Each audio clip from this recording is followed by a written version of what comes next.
Today I'm going to review the original Killzone on the PS2, including the recently resurrected multiplayer.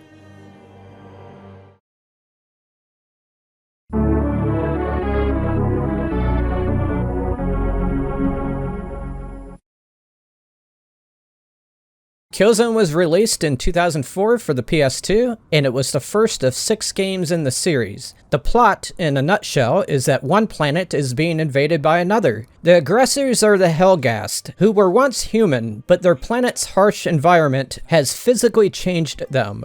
They have glowing orange eyes. On the battlefield, it helps to distinguish between the two sides.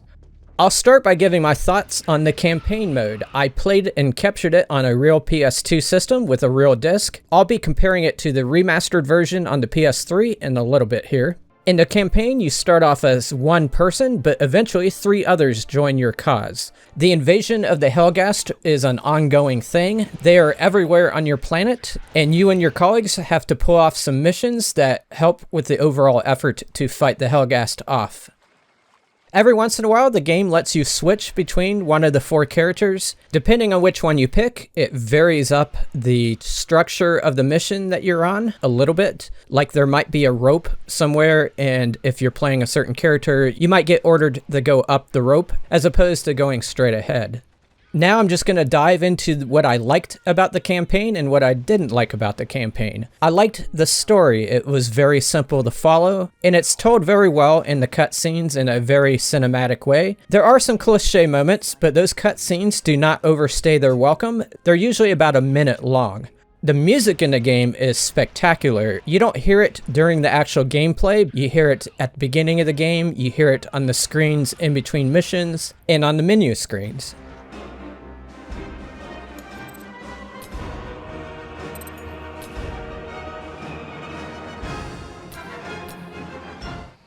Another thing I like about the game is the overall atmosphere. Everything is overcast. The skies are very gloomy. It's almost as if the war itself has affected the atmosphere of the planet. Even though there's no music during the gameplay, there's a lot of sounds of the war going on in the distance, and there's also sounds of wind and sounds of rain. It really adds up to a very gloomy feel. Now here's a big dislike. The game does not run well. It averages around 25 frames per second, but it fluctuates a lot. Sometimes it gets up to 30, and sometimes it drops well below 25. There's a lot of pop-in to the graphics. Sometimes when you're looking at the sky, you see a seam. It's almost as if you're taking a PS3 game and trying to run it on a PS2. That low frame rate hampers the gameplay. It makes it so it's a little hard to aim where you want to aim. It also may cause dizziness, at least when you first played a game. All that being said, I did have fun playing through the campaign. Even though the game keeps you on a set path, there is a little bit of exploration you can do off to the side a little bit. As you do explore, you are not going to find that much. There is some ammo laying around, but there's nothing else. There's not like power-ups or anything like that. You will eventually hit invisible walls, but it just doesn't feel as cramped as other games and their campaigns. There is one level that does not work well with this broad path, and that's the swamp area. It looks the same in all directions, and it's easy to get turned around and accidentally walk back over terrain that you've already been to. You do not want to wander too far off the trail on that one. I did enjoy the variety in the sections of the game. There's a big mall that you're in, there's some bases that you go through, there's labs, there's a beach. I didn't like the swamp, and I did not like the docks section. Those were way too long. The game reuses a lot of assets over and over again to extend its length. That's something these types of games are known to do. It does that a lot in the docks. Every time I turned a corner in that area of the game, I saw like the same section that had been copied and pasted. I realize that the game is very old, and the things I'm mentioning here are characteristics that a lot of games from this time share, but I just want to tell you what I honestly thought about the game as I play it today, in case you're thinking about playing it today for the first time. I do like how the 4 different people don't get along, and there's a banter between them. What's up with them? Oh, you haven't worked it out. No. Why don't you tell me? The other 3 do follow you throughout the game, and they participate in the battles, and as far as I can see, they are invincible. I've never seen one of them go down from being shot too many times. They do yell at you and comment on how well you're playing, and I like that.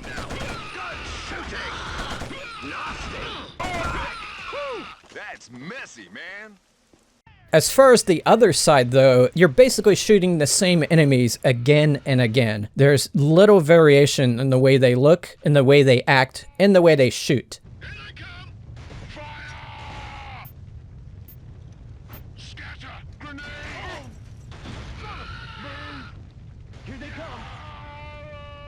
Let me mention some things about the weapons. There are 3 guns that you can carry at any one time. You'll come across a lot of other ones and you'll have to choose which one to drop and which ones to pick up. I like having that choice. Each gun has a primary and a secondary firing ability. This opens up a lot that you can do with the gunplay, and I especially like the explosives. You can clear a whole room very quickly with some of these guns. There is one sniper gun, and I did not like it at all. The way the scope works is not something I've seen in another video game before, but correct me if I'm wrong. When you first point it, there's a starting point, and if you move away from that starting point, it has this tug to it. It's like it wants to pull it back to the starting point. I also dislike the grenades in this game. They take too long to cook, and they feel very heavy, like you're throwing a bowling ball or something. Now, if you're a fan of glitches, this is a game that you may enjoy. Sometimes the enemy does not start up, like this guy right here. And here's an entire room of enemies that do not start up. And it was actually pretty scary, especially when they woke up.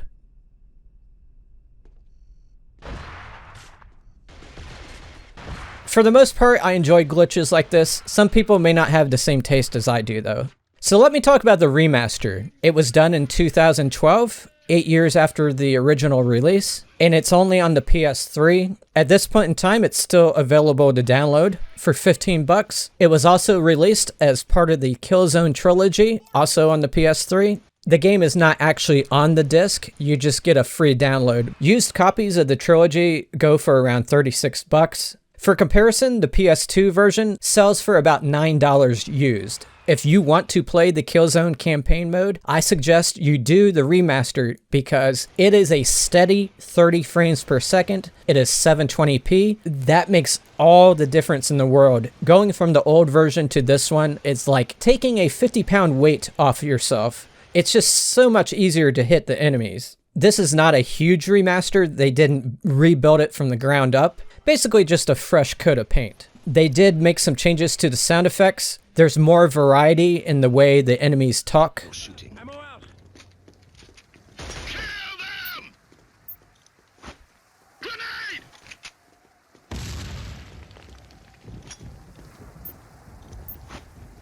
Oh, incoming! Good shooting. They also changed the way you use the sniper scope. It now functions like a normal scope. I can now shoot enemies very easily with it. It totally changes the game, and I found myself using it a lot more often than I did in the original version.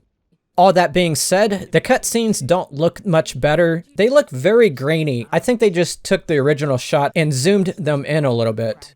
And the game still has glitches. I had a big one happen right here where the Helghast were storming the beach. After you shoot down all the Helghast, it's supposed to let you go forward to the next part of the beach. But that didn't happen. It remained on the scene. After walking back and forth for 10 minutes, I discovered what it is. I did not kill all the Helghast. There were some that never came off their boat. I didn't see them until I zoomed in. So luckily I still had ammo left and I took them out one by one. Yeah, rip them apart. Yeah, got the bastards. Now let's talk about the multiplayer. By the way, my upscaler did not do a good job of capturing this footage, so it's not going to look that good. There was the original multiplayer that happened when the game got released, but after a while it got shut down by Sony. But many years later, the fans are starting to bring back some of the online components of PS2 games and PS3 games. There's a lot of different groups that do this, but the one that brought back the online for Killzone is called PS2 Rewired. Now, this is not the X-Link Kai, which is a totally different way to play online. Killzone does not have a way to play on X-Link Kai.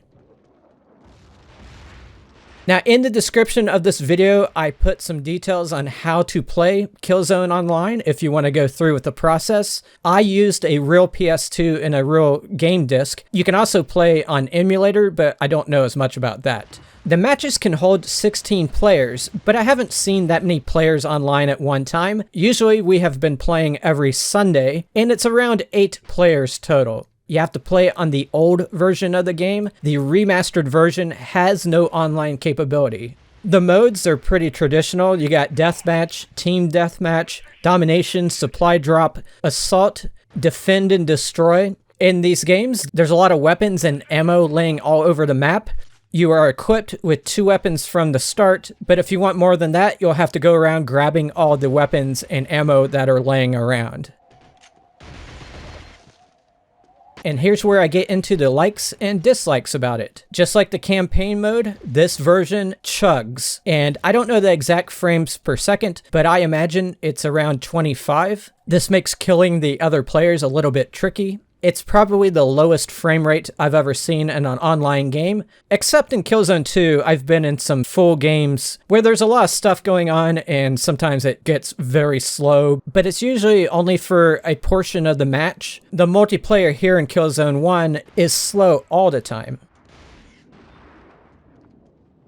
But just like the campaign, you can get used to the way it feels and the way it chugs along. I will say this is the most scary online that I've ever played, and I like that. You feel more alone because you don't have those other people talking to you. There is voice chat in this game, but I haven't heard anyone using it. It is very stark. Just like the campaign, you hear the sound of wind or the sounds of battle from afar.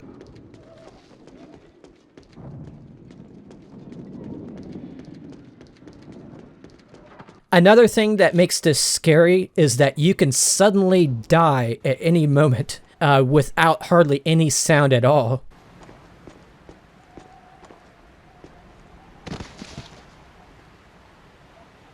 These are basically jump scares, except in this case, they don't just scare you, they kill you. I also like how, just like in the campaign, you can carry around 3 guns, and each one has a secondary ability. But here's a big dislike. The primary weapons that you start off with are very, very, very weak. In fact, I would say they're the weakest weapons I've ever seen in a multiplayer game. This guy is AFK, and it still takes quite a while to take him down with my regular gun here.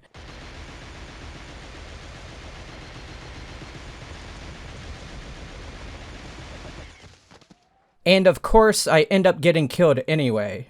It didn't take me too long to learn that I needed to find better weapons as soon as I spawn. Sometimes I see a guy cross in front of me, but I don't have a stronger weapon yet, and so I just let him go. Because I know if I start shooting him, he'll probably turn around and shoot me with a shotgun or something. So yeah, you do need to find the better weapons. The ones with explosives are the shotgun, and with those, you can usually kill a player with just 1 shot.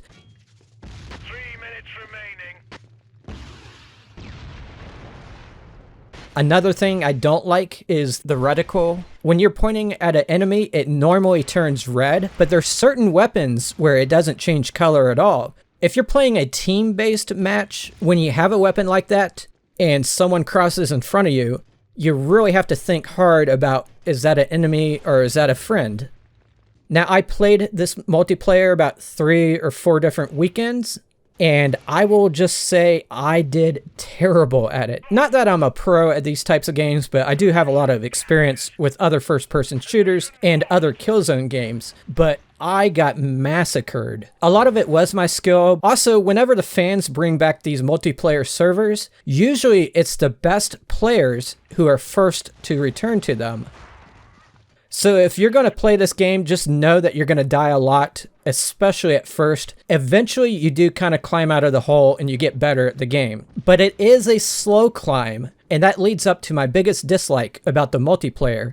I did not always know how I died. More modern games kind of put this thing off in the corner of the screen that tells you who killed you and what they killed you with. This game doesn't tell you what they killed you with, and sometimes you can just drop to the ground and you don't see a bullet, you don't see an explosion or whatever, you just instantly die. Sometimes I thought it was a bug that was killing me. It's kind of funny when it happens, but other times I was mad and I was cussing. The thing is, when you don't know how you die, you don't learn from your deaths. I do like some of the bugs that happen, like after you're dead and your legs are twitching around. But I don't like it when a bug happens that leads to my death. Like this guy right here, he spawns right in front of me, and I start shooting him, and all of a sudden he teleports like Raiden into this adjacent room, and he comes out running and just runs past me, and somehow ends up killing me. Raiden wins. Fatality. Here's another guy that kind of warps across the map. There, I fixed it. I soon learned the best way to get kills is to wait for someone to cross your path, or to catch them off guard, or catch them sleeping, or doing whatever this guy was doing.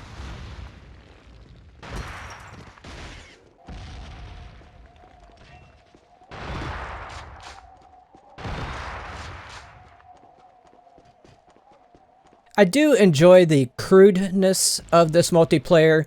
It's very simple. You pick up a gun and then you shoot the other guy. But it's nothing like the Killzone games that would come later, because in all the other games, they added a lot of layers of strategy through the introduction of gadgets and other classes and more variety to the weapons. Of course, I would expect that as technology advances, you're able to do those things.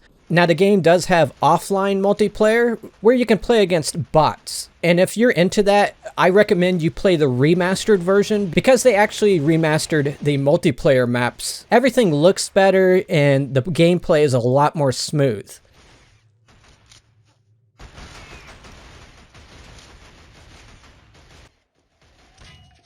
I'll also mention that there's 2 maps that got remade again in Killzone 2, and that's Beachhead and Southern Hills. So overall, there's 3 versions of those 2 maps, which is kind of cool.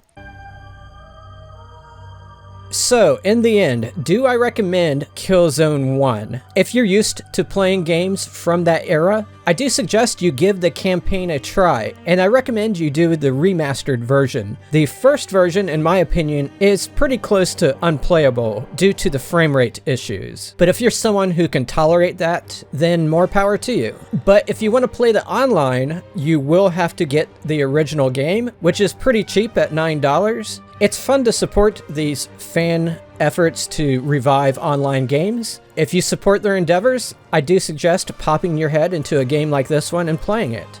I plan on doing a review of Killzone 2. If I've already done it, you will see a link to it on the screen in front of you. May your games make you happy and smart, and may people respect you for playing them.